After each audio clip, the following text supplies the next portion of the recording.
cheated out of my own marriage by her family. I made one call that changed everything forever. I wake up to the soft tone of my alarm clock, the same routine I've followed for years now. It's 6:30 in the morning in Seattle. The sky outside our bedroom window is still dark, a grayish haze settling over the city like it's too tired to get up yet. I roll out of bed quietly, careful not to wake Sabrina. She's curled up under the blankets, her dark hair spilling across the pillow.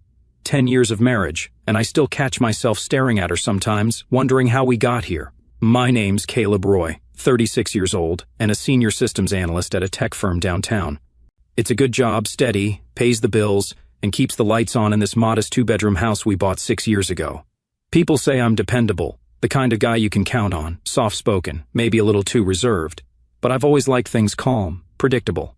That's me in a nutshell, I guess. I shuffle into the kitchen, flick on the coffee maker, and lean against the counter as it gurgles to life. The house is quiet, just the way I like it before the day starts pulling me in different directions. Sabrina is still asleep, and for a moment I let myself enjoy the stillness. Work's been good lately. My boss keeps hinting at a promotion, something about leading a new project. I don't talk about it much, though. Sabrina doesn't ask, and I don't push. That's how we've always been. She's the spark, the one who fills a room with her laugh, her plans, her energy. I'm the anchor, keeping things steady while she shines. It works, mostly. But there's this weight I've been carrying, one I don't talk about out loud. It's not just me and Sabrina anymore, not really. It's her family, too, her sisters, Myra and Talia. They've got this way of pulling me into their lives without ever asking if I want to be there. It started small, back when we were newlyweds, a favor here, a quick errand there. Myra needed someone to watch her oldest when she had a doctor's appointment. Talia asked if I could fix her car's flat tire one rainy afternoon. I said yes because that's what you do, right? You help family. Sabrina would smile and say, "You're so good to us, Caleb," and I'd feel like I was doing something right. But over the years, those little favors turned into expectations. Now it's like I'm on call for them, the guy who just handles things. I sip my coffee, staring at the fridge covered in photos. Sabrina and me at our wedding, Myra's kids grinning with ice, cream smeared on their faces, Talia's twins clinging to my legs at some park outing I don't even remember agreeing to. Last weekend, Myra dropped off her 3 kids, Max, Lily, and little Owen, without so much as a text beforehand. "You're a lifesaver, Caleb," she said, already halfway out the door. Sabrina just laughed it off when I brought it up later. "They're family," she said, like that explained everything. I wanted to say something, to tell her I'm tired of being the good guy, but the words stuck in my throat. I don't like fights, never have, so I nodded, kept the peace, and spent my Saturday building a Lego castle with Max while Owen cried for his mom. Work's my escape, in a way. I head out the door by 7:15, the crisp March air hitting my face as I lock up. The drive downtown is quiet, just me and the radio turned low. At the office, I'm good at what I do, solving problems, writing code, keeping systems running smoothly. My desk is neat, my project's on track. People respect me here. It's different from home, where I feel like I'm always playing catch-up with what everyone else needs. Sabrina texts me around noon, asking if I can grab groceries on my way back. Myra might come by later, she adds. I stare at the message, my thumb hovering over the screen. Might come by means she will, and she'll probably bring the kids again. I type back a quick sure and set the phone down, rubbing my temples. By the time I get home, it's dark outside, and Myra's already there. Her van's parked crooked in the driveway, and I can hear Owen wailing before I even open the door. Sabrina is in the kitchen, laughing with Myra over a glass of wine, while the kids run wild in the living room. "Hey babe," Sabrina calls out, barely looking up. "Can you keep an eye on them? We're just catching up." I set the grocery bags on the counter, my jaw tight. Lily's chasing Max with a marker, and Owen's tugging at my pant leg, snot running down his face. "Hey buddy," I say, scooping him up. Myra glances over with a smile.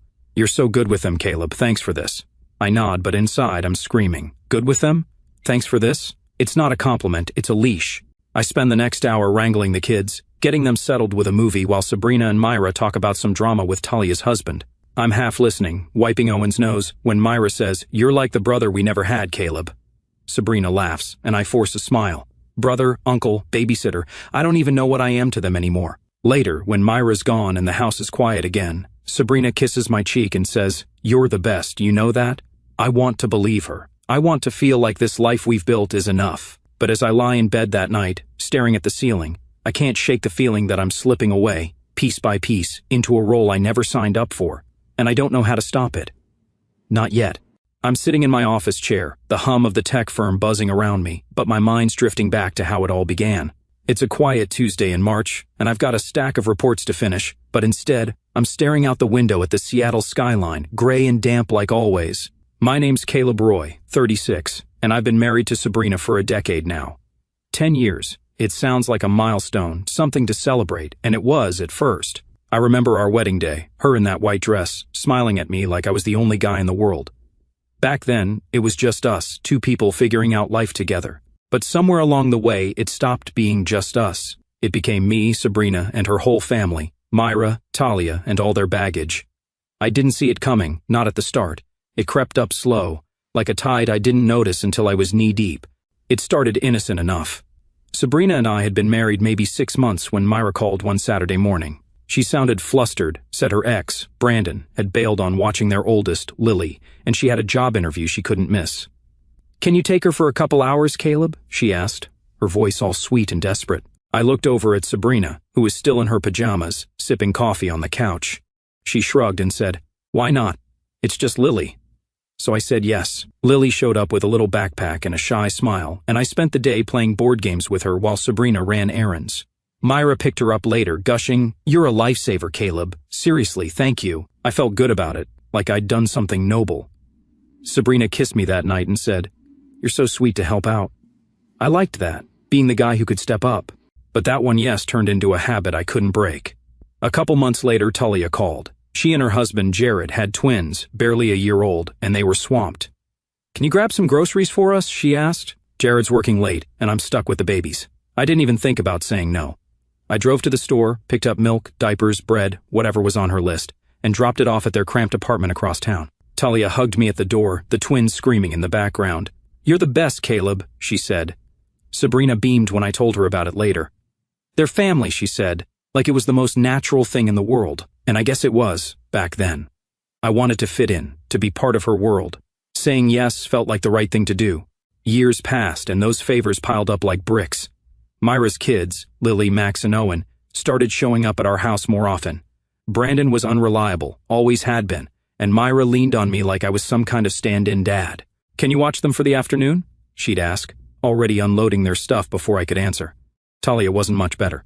Her twins, Sophie and Ben, were a handful, and with Jared pulling weekend shifts, she'd call me for help fixing a leaky faucet, picking up the kids from daycare, even driving them to soccer practice once when her car broke down. I'd grumble to myself sometimes, but I never said no.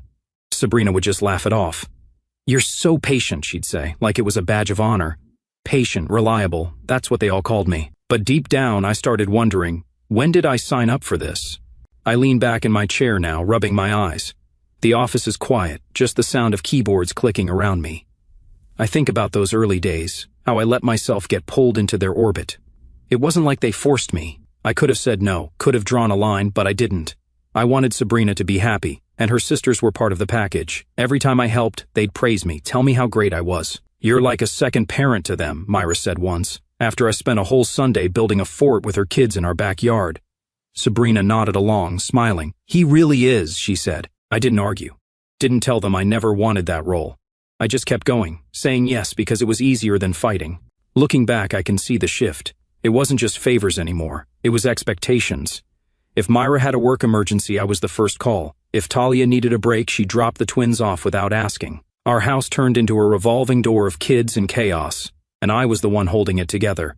Sabrina didn't seem to mind.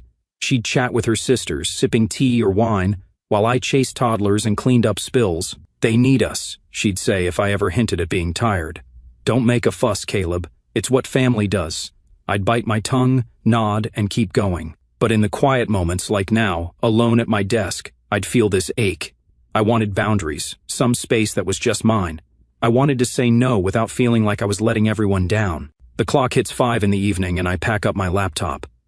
On the drive home, I think about how it's been years of this, years of yes. I don't even know how to stop anymore. Sabrina's probably waiting for me, maybe with a list of things to do.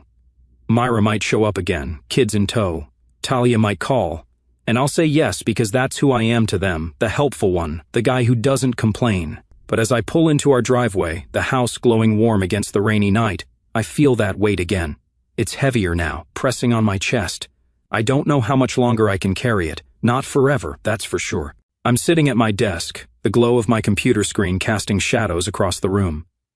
It's late afternoon, and the office is winding down, people packing up, chatting about their plans. I've just finished a big project, a system upgrade that took weeks of late nights and early mornings. My boss clapped me on the shoulder earlier, said I'm in line for something bigger soon. It feels good, knowing I'm solid here, that I've carved out a space where I'm in control. My name's Caleb Roy, 36, and at work, I'm the guy who gets it done. But as I shut down my laptop and grab my keys, I know what's waiting for me at home. It's not the quiet evening I crave, it's the second shift. The one nobody asked if I wanted. The drive back to our house in Seattle is quick, the streets slick with rain. I pull into the driveway and see Talia's car already there, parked haphazardly like she was in a rush. I sigh, bracing myself. Sure enough, when I walk through the door, the twins, Sophie and Ben, are tearing through the living room, chasing each other with toy trucks. Sabrina's in the kitchen, stirring something on the stove, and Talia's leaning against the counter, scrolling her phone. "Hey babe," Sabrina says, glancing up with a smile. Talia had to drop by. "Jared's working late again. Can you watch the twins for a bit?" I set my bag down, my shoulders already tight. "Sure," I mutter, because what else am I supposed to say? The twins spot me and barrel over, crashing into my legs. "Uncle Caleb," Sophie yells, holding up a truck with a broken wheel. "Fix it!" Ben's tugging at my hand, babbling about a race they want to have. I force a smile, kneel down, and start tinkering with the toy while they bounce around me. Talia barely looks up from her phone. "You're a saint, Caleb," she says, like it's a fact. Sabrina laughs from the kitchen. "He really is." I don't feel like a saint. I feel like a guy who's too tired to argue. An hour later, Talia's gone, leaving the twins with us for the night because it's easier this way. I spend my evening wrangling them into pajamas, reading them stories, and cleaning up the mess they leave behind. Sabrina's asleep. By the time I collapse on the couch, the house finally quiet. This is my life now. Work all day, then come home to play dad to someone else's kids. It's been like this for years, ever since Myra and Talia figured out I wouldn't say no. Myra's got 3, Lily, Max, and Owen, and they're over all the time. Brandon, her ex, is a deadbeat, always has been, so she leans on me. Last weekend, she dropped them off unannounced, saying she had a thing to handle. I spent my Saturday building pillow forts and making mac and cheese while Sabrina caught up with her over coffee. "You're so good with them," Myra said when she picked them up, like I'd won a prize. I wanted to tell her I didn't sign up to be their babysitter, but I didn't. I never do. It's easier to keep the peace. Sabrina doesn't see it, or maybe she doesn't want to. She's always been close with her sisters. 3 of them against the world, she says. I used to think it was sweet, how tight they were, but now it feels like I'm the one paying for it. She doesn't thank me much anymore, doesn't seem to notice how drained I am. Our nights used to be ours, dinner, a movie, maybe more. Now they're filled with kids or her sister's drama. I can't remember the last time we just sat together, alone. I miss her, miss us, but every time I try to bring it up, she shuts it down. "They're family, Caleb," she'll say, her voice sharp. "Don't be selfish." So I swallow it, let it sit heavy in my chest. The next day at work, I'm eating lunch in the break room when Donovan sits down across from me. He's a coworker, a good guy, divorced last year, raising his daughter solo. He's got this easy way about him, like nothing rattles him anymore. "You look beat, man," he says, cracking open a soda. I shrug, picking at my sandwich. Long night. Talia's twins stayed over. He raises an eyebrow. "Again? What are you, their live-in nanny?" I laugh, but it's hollow. He leans back, studying me. "Seriously, Caleb, you're always taking care of everyone else. When's the last time you did something for you?" I don't have an answer. He shakes his head. "Man, are you a husband or a backup plan? You gotta figure that out." His words stick with me all day. Backup plan. Is that what I am? I think about it on the drive home, the rain smearing across my windshield. I've climbed the ladder at work, earned respect, built something I'm proud of. But at home, I'm just the guy who says yes, the one who picks up the slack. Myra's kids, Talia's twins. They're not mine, but I'm raising them half the time. Sabrina doesn't see the toll it takes. She's in her own world, tied up with her sisters, expecting me to keep everything running. I pull into the driveway, and there's Myra's van this time. I can already hear Owen crying inside. I sit there for a minute, hands on the steering wheel, staring at the house. Donovan's right. There's a crack forming, something I can't ignore much longer. I'm not sure what I am anymore, but I know I'm tired of this role. Really tired. I wake up to the sound of rain tapping against the bedroom window, a steady rhythm that matches the dull ache in my head. It's my 35th birthday today, and I'm lying here staring at the ceiling, wondering why it doesn't feel special. My name's Caleb Roy, and I've been married to Sabrina for a decade now. I'm 36 as of this morning, I guess. Another year gone, another quiet milestone. I roll over, expecting to see her next to me, maybe with a smile or a happy birthday babe, but the bed's empty, the sheet's cold. I sit up, rubbing my eyes, and hear her voice drifting in from the kitchen. She's on the phone, laughing, probably with Myra or Talia. I don't get up right away. I just sit there, letting the day sink in. I'd hoped for something today, nothing big, just a moment that was ours. Work's been brutal lately, and I've been juggling her sister's kids on top of it. A quiet dinner, maybe a movie, just me and Sabrina, that's all I wanted. I didn't say it out loud though she's been distracted, planning some girl's thing with Myra and Talia, and I didn't want to push. I shuffle into the bathroom, splash water on my face, and stare at myself in the mirror. 36. I don't look old, not really. Still got my hair, a few lines around my eyes, but I feel it, tired, worn, like I've been carrying more than I should. In the kitchen, Sabrina's pouring coffee, her phone tucked against her shoulder. "Yeah, Myra, I'll be ready by noon," she says, then spots me. "Oh, morning, babe, happy birthday." She flashes a quick smile but turns back to her call. "No, Talia, you bring the sunscreen." I stand there, waiting for her to hang up, but she doesn't. I grab a mug, pour myself some coffee, and lean against the counter. "Big plans today?" I ask, keeping my voice light. She nods, still half listening to her sisters. "Yeah, we're doing a spa day. Been ages since we had a girls' trip." "You're good here, right?" I blink. "Good here?" It's my birthday, but she's not looking at me, her fingers flying over the screen, texting. "Sure," I say, because what else is there? She pecks my cheek on her way out. "Thanks, Caleb. You're the best." The house feels too big once she's gone. I sit on the couch flipping through channels, but nothing holds my attention. The rain's picking up outside, drumming harder against the roof. I think about calling someone, Donovan maybe, but he's got his daughter this weekend. I don't want to bother him. My phone buzzes around 2 in the afternoon and I grab it, hoping it's Sabrina. It's a group text from her, Myra, and Talia. A blurry photo of them at the spa, all smiles, with a cake emoji and happy belated. I stare at it, my chest tightening. Belated? It's still my birthday. I don't reply. What's the point? I wander into the kitchen, grab a bottle of whiskey from the cabinet, and pour myself a glass. It's not even dark out yet, but I don't care. I sit at the table, sipping slow, letting the burn settle in my throat. This isn't how I pictured 36. I'd always thought birthdays were supposed to mean something. Cake, laughs, people who care.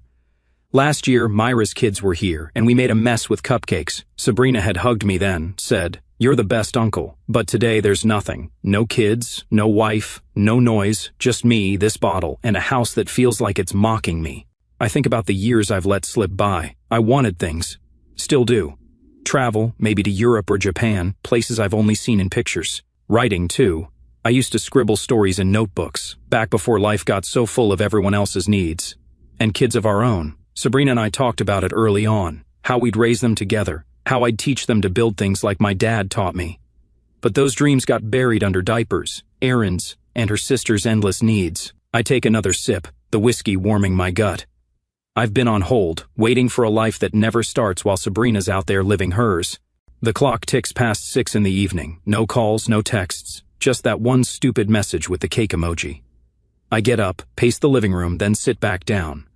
I could have said something this morning, told her I wanted her here, but I didn't. I never do. I'm the guy who handles it, who doesn't make a fuss. That's what she loves about me, right? My patience, my reliability. I pour another glass, my hands steady even though my head's spinning. I think about Donovan's words from a while back. "Are you a husband or a backup plan?" I laughed it off then, but now it's clawing at me. Backup plan. That's what this day feels like. By 9 in the evening, the bottle's half gone, and I'm sprawled on the couch, the TV flickering with some show I'm not watching. The rain's a roar now, drowning out the silence. I check my phone again. Nothing. I imagine them at the spa, laughing, sipping wine, not even thinking about me. I'm not mad. Not exactly. It's deeper than that, like a crack splitting open inside me. I've given them everything, my time, my energy, my days off, and this is what I get, a blurry photo and an empty house. I finish the glass, set it down hard on the table, something shifting, something I can't name yet. I'm done waiting for them to see me. Maybe it's time I see myself. I'm driving up the winding road to Lake Chelan, the tires humming against the pavement as the city fades behind me. It's a warm Saturday in late March, and the sun's breaking through the clouds, glinting off the water in the distance. My name's Caleb Roy, 36, and I'm supposed to be heading to a family getaway, something Sabrina's been planning for weeks. She's been buzzing about it, saying we all need a break, a chance to unwind. Me, her, Myra, Talia, their husbands, the kids, the whole crew. I wasn't thrilled about it, not after my birthday disappearing act, but she insisted. "It'll be fun, Caleb," she said, her eyes bright. "We'll rent a big cabin, swim, barbecue, you'll see." So I packed my bag, loaded the car with snacks and a cooler, and here I am, pulling up to the address she gave me. The cabin's nice wooden, tucked among the trees with a wide porch overlooking the lake. I park, grab my stuff, and head inside, expecting noise. Kids running, adults laughing, the usual chaos. But it's quiet, too quiet. I drop my bag by the door and call out, "Sabrina, anyone here?" No answer. The living room's empty, just a couch and a coffee table with a stack of board games. I check the kitchen, nothing. My stomach twists a little. Maybe they're out back, I think, stepping onto the deck. That's when I hear it, giggling, small feet pounding up the stairs from the basement. Myra's kids, Lily, Max, and Owen, burst out, followed by Talia's twins, Sophie and Ben. "Uncle Caleb!" Lily yells, throwing her arms around my legs. The others swarm me, all talking at once. I kneel down, trying to make sense of it. "Hey guys, where's your mom? Where's Sabrina?" Lily shrugs, tugging at my hand. "They're not here. Can we play hide and seek?" I frowned, standing up. "Not here?" That doesn't add up. I pull out my phone. No signal out here, but my email's still loaded from earlier. There's a new message from Sabrina, sent an hour ago. I open it, and the words hit me like a punch. "We're going to Hawaii. Take care of the kids. At least be useful for once." I read it again, then a third time, my hand shaking. Hawaii. They're gone. Sabrina, Myra, Talia, off on some trip, and I'm here with 5 kids, alone. Useful for once. The betrayal sinks in, sharp and cold. I look at the kids, their faces bright, oblivious. Owen's tugging at my shirt, asking for juice. Sophie's already running back inside, shouting about snacks. I take a deep breath, force a smile. "Okay, let's get you guys settled," I say, my voice steady even though my head's spinning. I herd them into the kitchen. Find some crackers and juice boxes in the cooler I brought. They sit at the table, chattering, while I lean against the counter, staring at that email. 10 years with Sabrina, and this is what she thinks of me. Some errand boy, a babysitter she can dump and ditch. I think about my birthday, the spa day, all the times I've said yes. This isn't just a prank, it's a slap in the face. I could call her, scream, demand answers, but there's no signal, and honestly, what's the point? She's in the air by now, sipping a drink, laughing with her sisters. I'm here, surrounded by kids who aren't mine in a cabin I didn't choose.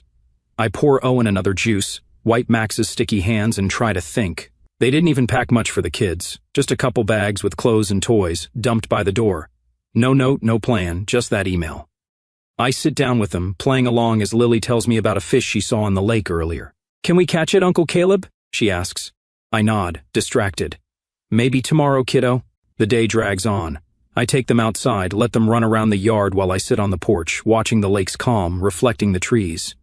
But inside, I'm a mess. I've been used before, errands, childcare, all of it. But this is different. It's deliberate, cruel.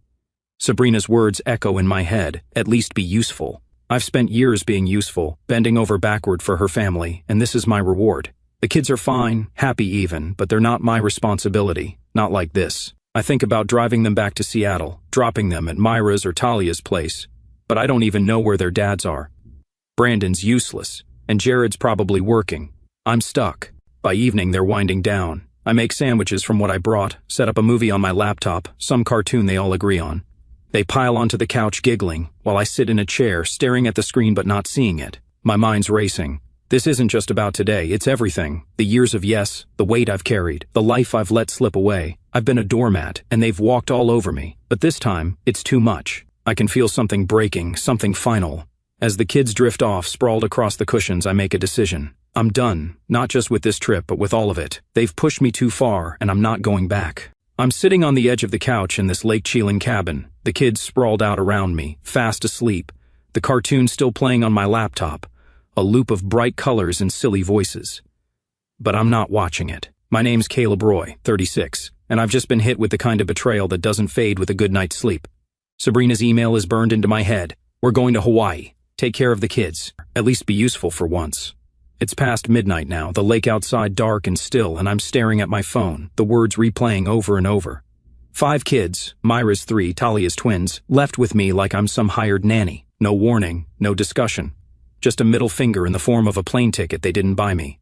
I stand up, careful not to wake them, and step onto the porch. The air's cool, the night quiet except for the soft lapping of water against the shore. My hands are steady, but inside I'm raging. Not the loud kind, not yelling or smashing things, but a cold, clear anger that's been building for years. I think about all of it, the errands, the babysitting, the way Sabrina and her sisters have leaned on me like I'm a piece of furniture. I've let it happen, said yes too many times. But this, leaving me with their kids while they jet off to Hawaii, it's not just selfish, it's a line crossed I can't uncross. I take a deep breath, the decision settling in my chest like a stone. I'm not playing their game anymore. I go back inside, grab my phone, and find a weak signal near the window. It's enough. I sit at the kitchen table, the kids' soft snores filling the room, and dial Child Protective Services. The line rings twice before a tired-sounding woman picks up. CPS, how can I assist you? She asks. I keep my voice low, calm, like I'm explaining a bug in a system at work. My name's Caleb Roy. I'm at a cabin in Lake Chelan with 5 kids ages 3 to 9. They're my wife's nieces and nephews. She and her sisters left them with me and flew to Hawaii without my consent. I'm not their guardian. I need help. There's a pause. Then she starts asking questions, names, ages, the email. I give her everything, reading Sabrina's message out loud. Stay where you are, she says. We'll send someone. Next, I call the police. Same story, same calm tone. The dispatcher's surprised but professional. We'll coordinate with CPS, he says. An officer will be there soon. I hang up, lean back in the chair, and wait. The kids are still out cold. Lily curled up with a pillow, Owen clutching a stuffed bear, the twins tangled in a blanket. They're innocent in this, just pawns in their mom's mess. I get up, grab some water, and sit with them, keeping them calm in case they wake up. Max stirs once, blinking at me. Uncle Caleb? He mumbles. Go back to sleep, buddy, I say, brushing his hair back. He does, and I feel a pang. None of this is their fault. While I wait, I play with their toys in my own way, quietly stacking them, making sure they're comfortable. I pull out my phone, snap a few photos of the scene, the kids, the bags they came with, the empty cabin. Evidence, I guess. I don't know what's coming, but I want it documented. An hour later, headlights flash through the window. A CPS worker, a woman named Janet, and a cop show up at the door. Janet's got a clipboard, the officer's got a notepad. I let them in, explain it all again. Here's the email, I say, showing them my phone. Janet reads it, her face tightening. This is abandonment, she says almost to herself. The cop nods. We'll need statements from the parents when they're back. I hand over the kids' bags, give my statement, name, relation, what happened. Janet's gentle with the kids, waking them slowly, telling them they're going on a little trip.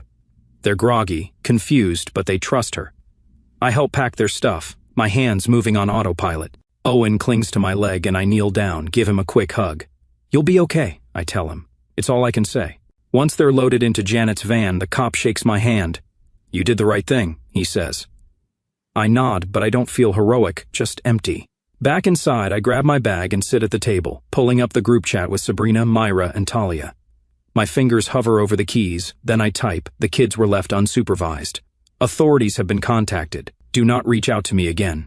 I hit send, turn off my phone, and stare at the screen. It's done. They'll see it when they land, probably blow up my phone with excuses, tears, anger. I don't care. I'm not engaging, not this time. I pack my cooler, lock the cabin, and head to my car. The drive back to Seattle is dark, the road empty. I feel the weight lifting, just a little, not relief, not yet, but a shift. I've spent years being their fix-it guy, their safety net. Now they'll have to face this without me, and I'm walking away. I'm sitting in my car outside our house in Seattle, the engine off, the rain tapping against the windshield. It's been 3 days since I left the cabin at Lake Chelan, 3 days since I called CPS and the police on Sabrina, Myra, and Talia. My name's Caleb Roy, 36, and I've just turned my life upside down, or maybe right side up. I'm not sure yet. My phone's been off since I sent that text. The kids were left unsupervised. Authorities have been contacted. Do not reach out to me again. I haven't checked it, haven't wanted to. I know what's waiting, messages, calls, chaos. I drove straight home from the lake, slept in the guest room, and went to work like nothing happened. But today, I can't avoid it anymore. They're back from Hawaii. I can feel it. I unlock the front door, step inside, and the house feels different, stale, like it's holding its breath. Sabrina's shoes aren't by the door, her jacket's not on the hook. She hasn't been here. I drop my keys on the counter, flick on the kitchen light, and sit at the table. The silence is loud, heavier than usual. I pull out my phone, power it on, and wait. It buzzes to life, notifications piling up, missed calls, voicemails, texts, dozens of them, all from Sabrina, a few from Myra, one from Talia. I scroll through the texts first. Sabrina's start frantic. Caleb, what the hell did you do? Then angry, you humiliated us. CPS took the kids. Then pleading, they're your nieces and nephews, how could you? I listened to one voicemail, her voice shaking, furious. You've ruined everything, Caleb. Call me back now. I don't. I leaned back, staring at the ceiling. They landed yesterday, I figure, straight into a mess they didn't expect. The police met them at the airport. I heard that much from a follow-up call with the CPS worker Janet. She'd been professional, said the kids were safe, placed with temporary fosters while they investigated. Neglect charges were filed, she told me, against all three: Sabrina, Myra, Talia. I didn't ask for details, didn't need them. I'd given my statement, handed over the email, the photos. The rest was out of my hands. But I can imagine it, Sabrina's face when she saw the cops, Myra's panic, Talia's tears. They thought I'd just take it, like always. They were wrong. The fallout's hitting fast. Janet mentioned CPS open cases on all three families. Myra's custody of Lily, Max, and Owen is restricted now, pending parenting classes. Talia's twins are under review too, since Jared wasn't even in the loop.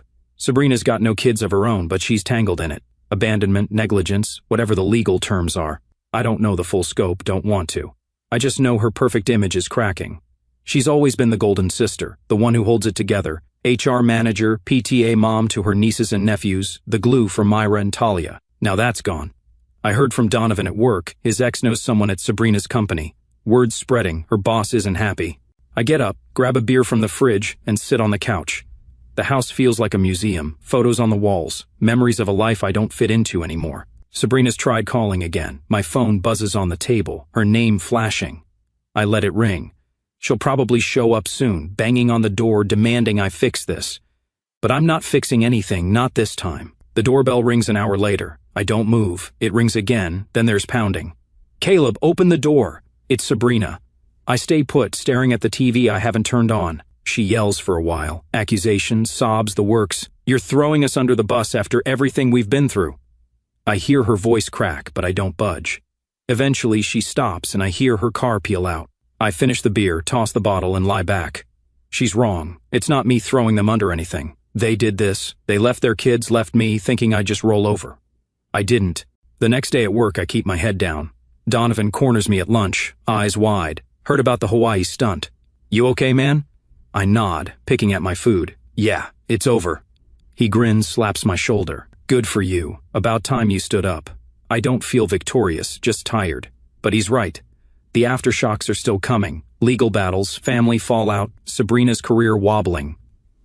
None of it's my problem anymore. I go home that night, lock the door, and sleep in the guest room again. My phone stays off. They can scream, cry, beg all they want. I'm not their anchor now. I'm free, or at least I'm starting to be. I'm standing in my new apartment downtown, the key still cold in my hand, looking out at the Seattle skyline through a wall of windows. It's been 4 months since the Lake Chelan mess. 4 months since I walked away from Sabrina and her sister's chaos. My name's Caleb Roy, 36, and I'm starting over. The house is gone, sold in the divorce, split clean down the middle. Sabrina fought it at first, but her lawyer told her she didn't have a leg to stand on, not after the neglect charges and the CPS reports. I didn't want it anyway. I just wanted out. Now I'm here, a one-bedroom place, high up, with bare walls and a view that feels like a fresh breath. It's mine, and that's enough. Work's been my lifeline. I transferred departments a month ago. Same tech firm, new team. It's a step up, leading a small crew on system overhauls. My old boss wasn't thrilled, but he got it. You need a change, he said, and he was right. The new gig keeps me busy, focused, less time to think about the past. Donovan's still around, stopping by my desk with coffee and divorce wisdom. You're looking lighter, man, he said last week.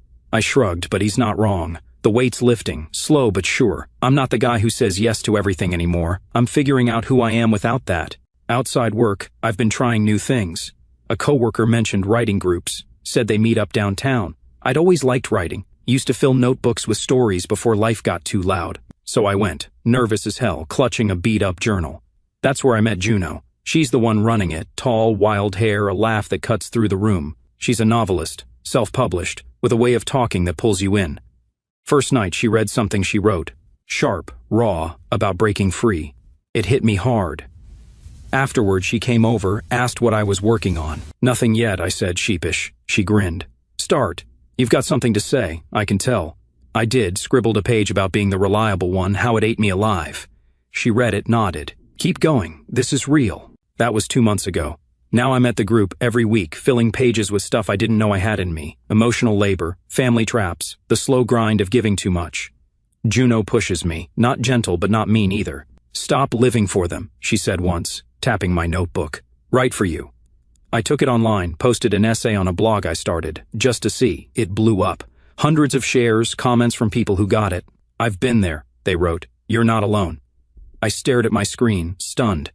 I'd spent years feeling invisible, and now strangers saw me. A podcast host reached out, some guy named Leo, big on personal growth stuff. "Your story's powerful," he said.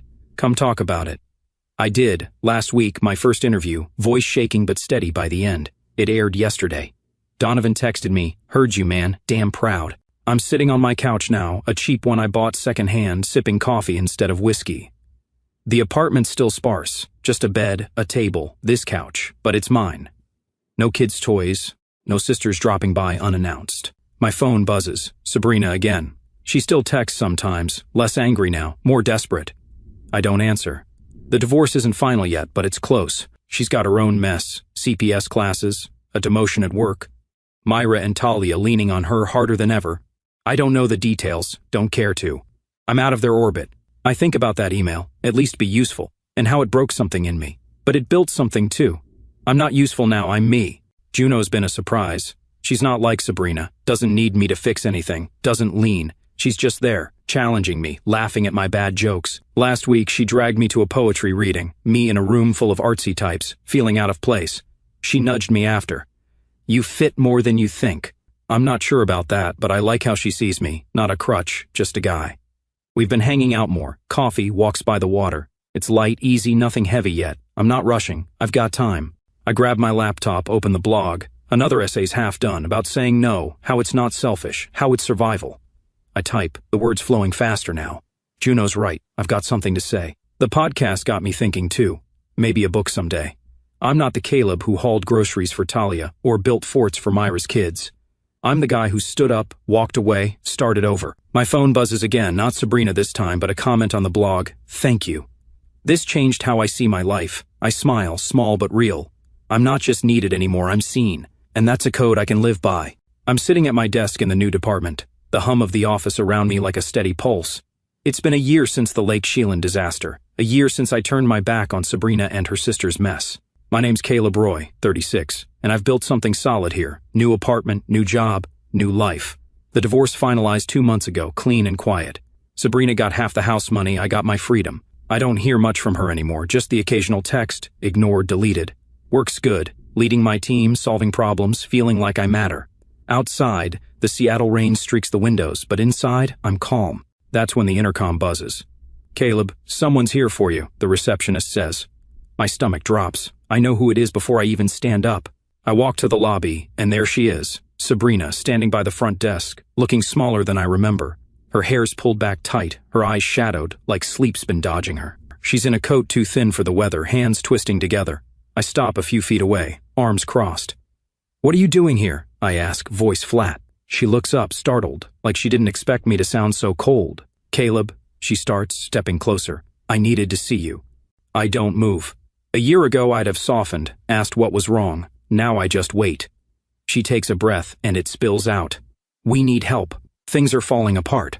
I let her talk. "She's tired," she says, worn down by the last year. The neglect charge is stuck. Myra lost partial custody, Talia's still in classes. Sabrina's caught in the middle. Legal bills piled up, draining their savings. Myra's ex, Brandon, is suing for full custody now, and Talia's fighting Jared over money. Sabrina's job took a hit, demoted after the scandal, no more promotions in sight. "We're drowning," she says, voice cracking. "The family's a mess. Myra's a wreck. Talia's barely holding on. We trusted you, Caleb. You're still our family." She looks at me, eyes pleading, like I'm the lifeline she's been waiting for. "Please, we need you." I stand there, letting her words hang between us. A year ago, this would have pulled me in. Guilt, duty, that old habit of fixing things. I'd have said yes, jumped back into their chaos because that's who I was. But now I feel nothing. Not anger, not pity, just a quiet clarity. I think about the cabin, the kids, that email, at least be useful. I think about the nights I spent alone, the days I gave up, the life I lost trying to hold them together. She's asking me to dive back into that, to save them again. I look at her, really look, tired, desperate, but still expecting me to bend. She hasn't changed, they haven't changed. No, I say, simple, firm. Her eyes widen, like she didn't hear me right. What? She whispers. I uncross my arms, step back. I'm not your family anymore, Sabrina. I spent 10 years being useful, running your errands, raising your sister's kids, keeping your world from falling apart. You didn't trust me, you used me, and when I stopped, you threw me away. She shakes her head, tears welling up. That's not true. We needed you. I needed you. I cut her off, voice steady. Trust isn't control. Family isn't an obligation. You don't get to dump your mess on me and call it love. I'm done. She stares, mouth open like I've slapped her. Caleb, please, she says, reaching out. I step back again, out of reach. You've got Myra, Talia, your parents. Figure it out. I did my time. Her hand drops and she starts crying. Quiet, shaky sobs. You've changed, she says, almost accusing. I nod. Yeah, I had to.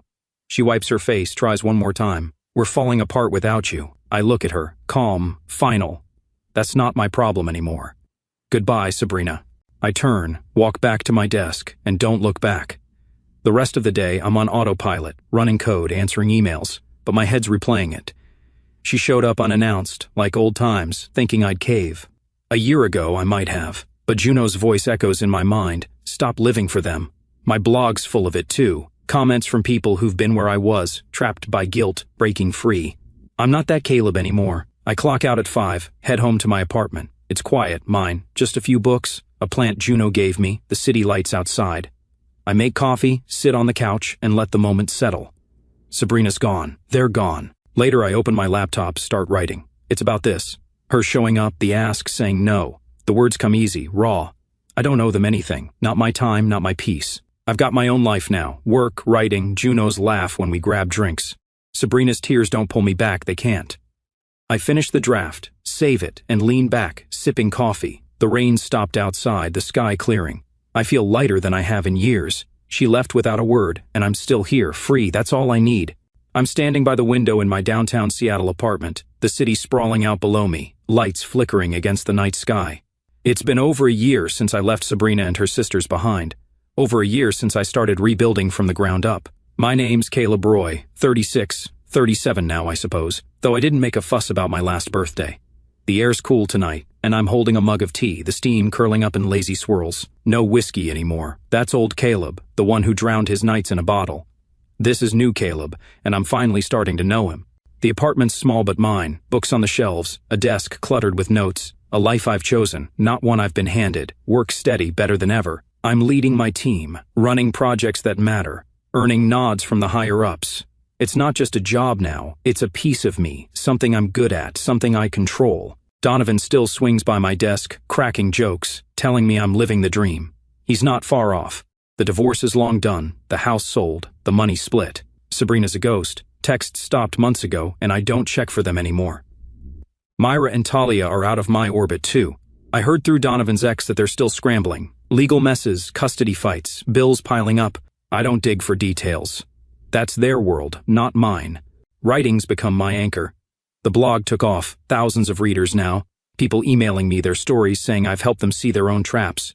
That essay about Sabrina's visit, The Ask, went viral, shared across platforms, picked up by a local paper. Leo, the podcast guy, had me back for a second round. Your voice, Caleb, he said. I laughed, awkward, but it stuck with me.